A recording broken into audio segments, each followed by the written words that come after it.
అరే నీకు అటెండెన్స్ లేదు, వెళ్ళిపోమని చెప్పినా కదా, వెళ్ళిపో. అదేంటి నిన్న సిట్టింగ్లో మనం అన్ని డీల్ చేసుకున్నాం కదా, మళ్ళీ ఇప్పుడు ఇట్లా మాట్లాడతావు? అది మొన్న, ఇది ఈరోజు మార్నింగ్. అదేంటి సార్, ప్రతి సెమిస్టర్ కవర్ చేసుకుంటూ వస్తున్నాం కదా. అరే అవన్నీ మారిపోయినాయి రా, పైనకెళ్ళి ప్రెజర్ చాలా ఎక్కువ ఉందిరా. అయినా నాకు టీచర్స్ అంటే ఇష్టం అని తెలుసు కదా.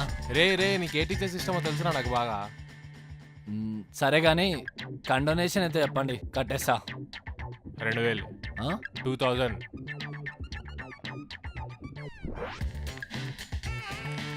ఇదిగో మరి నా ట్యాక్స్ ఏడ్రా?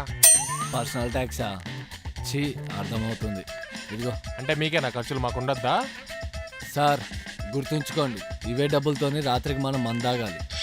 ఏ డబ్బులన్నీ ఎట్లయినా వస్తుంటారా నీకు? Bye sir. రే విశ్వ, చూసావా ఎట్లా మేనేజ్ చేశాను? లెక్చరర్కి మనకు ఒక ర్యాప్ ఉండాలిరా. ఏంటిలు